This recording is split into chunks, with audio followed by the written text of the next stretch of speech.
क्या अब Iran America के बीच फायर रुकने वाला है?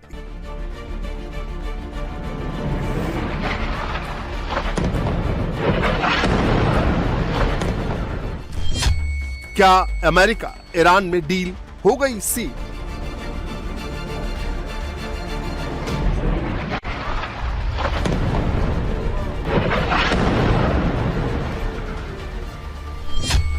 क्या ट्रंप की शर्तों के सामने मुस्तफा ने सरेंडर कर दिया?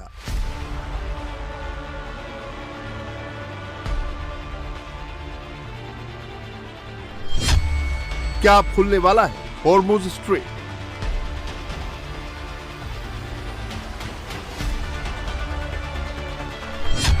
क्या सीजफायर के नाम पर दुनिया को गुमराह कर रहे ट्रंप?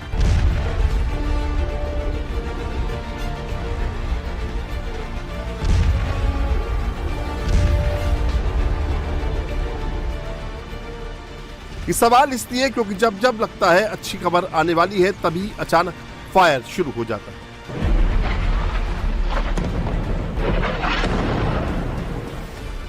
अड़तालीस घंटे में कई बार लगा कि अब डील पक्की हो गई, तभी अमेरिका ने बंदर अब्बास में बमबारी कर दी। ईरान के पोर्ट सिटी में मिसाइल लॉन्चर जला दिए। जब लगा हॉर्मुज स्ट्रेट का समंदर शांत है, तभी ईरान ने अमेरिका के एक शिप को उड़ा दिया। 3 और जहाजों पर IRGC ने फायरिंग कर दी। कुवैत में अमेरिकी बेस पर ईरान ने मिसाइल अटैक कर दिया।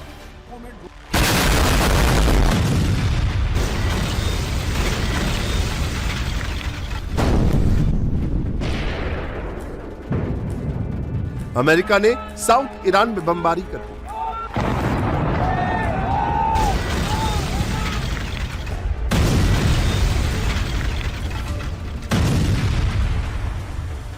अमेरिका और ईरान के बीच समझौते को लेकर चर्चा तेज है। अमेरिकी राष्ट्रपति डोनाल्ड ट्रंप ने व्हाइट हाउस के सिचुएशन रूम में करीब 2 घंटे तक प्रस्तावित समझौते की समीक्षा की।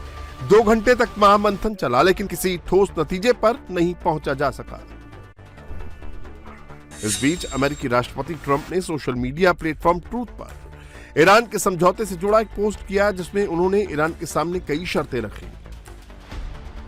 पहली शर्त यह कि ईरान को यह मानना होगा कि वो कभी परमाणु हथियार या बम नहीं बनाएगा। दूसरी शर्त यह है कि ईरान को दोनों ओर से स्ट्रेट ऑफ हॉर्मुज को खोलना होगा और वहां कोई टोल नहीं वसूले। तीसरी शर्त यह है कि हॉर्मुज स्ट्रेट में ईरान ने जो भी बारूदी सुरंगें बिछाई हैं, उसे हटाना होगा। अमेरिका की इन शर्तों पर ईरान तैयार नहीं है। ईरान को ट्रंप पर भरोसा नहीं है। ईरान की ओर से मुख्य वार्ताकार मोहम्मद कालिबाफ ने कहा कि दूसरा पक्ष कार्रवाई नहीं करेगा तो ईरान कोई भी कदम नहीं उठाएगा। हम बातचीत से नहीं बल्कि मिसाइलों से रियायतें हासिल करते हैं।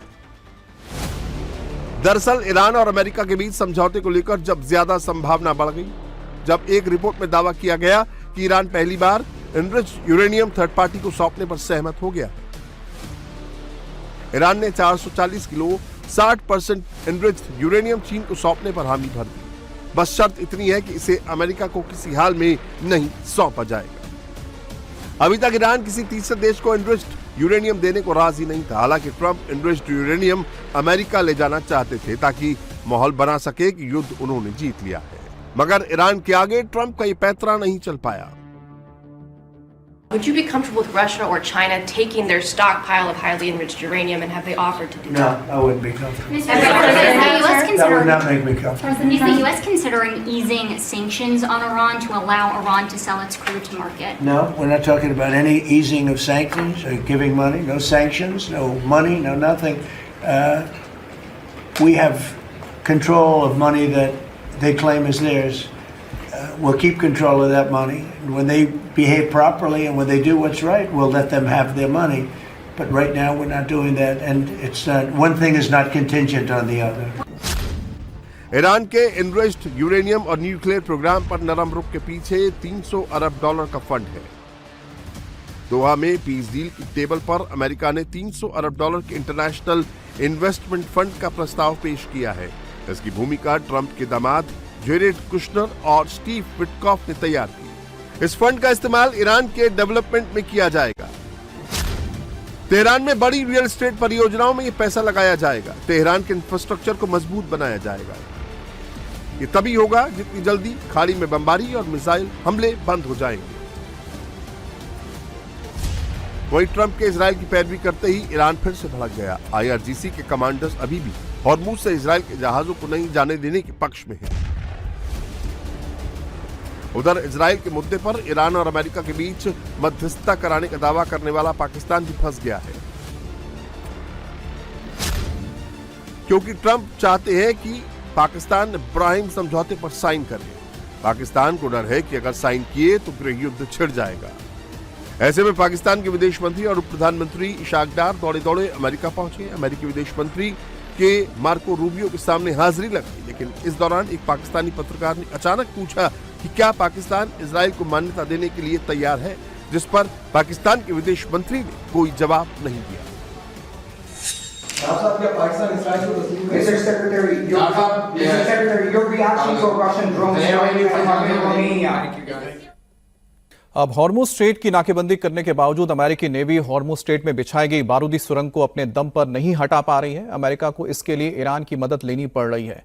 राष्ट्रपति ट्रंप ने खुद सोशल मीडिया पर कहा है कि ईरान अमेरिका की मदद से या तो समंदर में बिछाई गई सभी बारूदी सुरंगों को हटा चुका है या फिर हटा रहा है। और ट्रंप ने अपने सोशल मीडिया के हैंडल पर यानी कि ट्रूथ सोशल पर यह वीडियो जारी किया है, जिसके जरिए दिखाया जा रहा है कि किस तरह से जो स्ट्रेट ऑफ हॉर्मुज में जो माइंस बिछाए गए थे उनको हटाने का काम चल रहा है।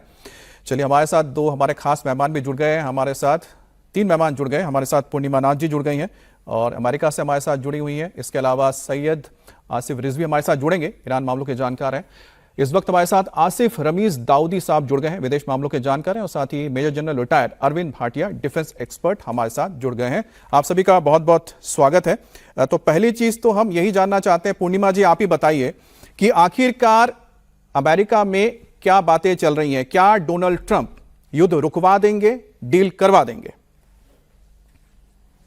Thank you so much for having me. नमस्ते, जय हिंद। जब बात होती है युद्ध रुकवाने के लिए तो शुरू क्यों किया था, बॉम्बिंग क्यों किया था? फर्स्ट ऑफ ऑल जब निगोशिएशन चल रही थी फरवरी 28 को 2026, निगोशिएशन के बीच में जब डील की बात चल रही थी, वो लोग न्यूक्लियर वेपन की बात कर रहे थे, तब क्यों बॉम्बिंग हुई थी? और अगर युद्ध रुकवानी होती है तो फिर 2025 की जून में जो स्ट्राइक किए थे, जो बॉम्बिंग किए थे, तब क्यों बोल रहे थे कि न्यूक्लियर वेपन सारे आपने ऑब्लिटरेट कर दिया?